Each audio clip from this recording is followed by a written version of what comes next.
An LGBT Democrat in Congress just absolutely destroyed the entire Republican Party in one of the most savage burns I've ever seen. Roll the clip.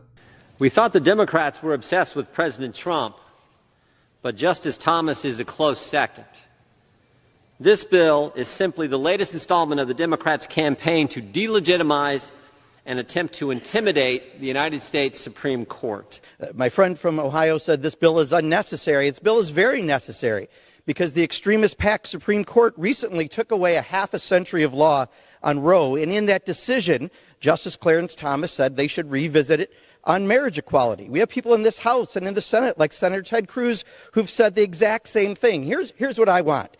I want to make sure that my husband Phil can visit me in the hospital should I have to go back again, like when I had a triple bypass a few years ago. I want to make sure my husband has my earned benefits for retirement and Social Security. I want to make sure that my husband is taken care of just like your spouses are taken care of. If I was the entity on the other side of the aisle, I'd be more concerned when my own members accuse it of having cocaine-fueled orgies than worrying about the morality of my marriage. I yield back.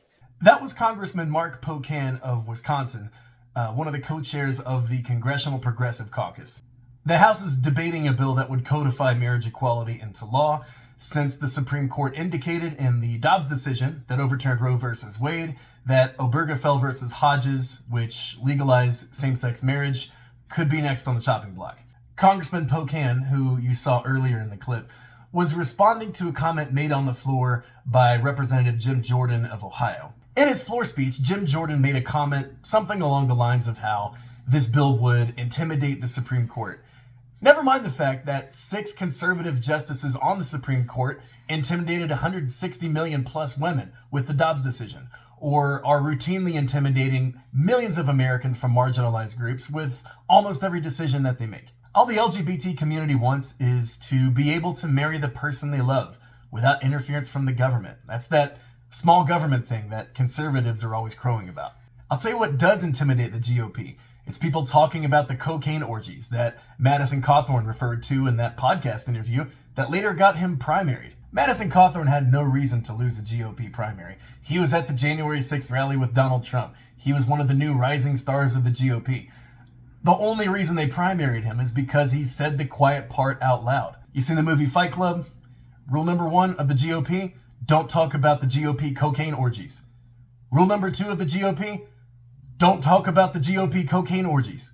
You gotta admit, it's pretty wild that the party that loves to lecture everyone about morality can't even keep its cocaine orgies problem under wraps. Hopefully Democrats can codify same-sex marriage into law, and then we can move on to codifying abortion rights into law. Because if the Supreme Court insists on overturning basic human and civil rights, then Congress will just have to do it themselves. The only way they can do that, though, is if enough people get out and vote this November, so we don't have to deal with a House Speaker Kevin McCarthy undoing this and whatever else.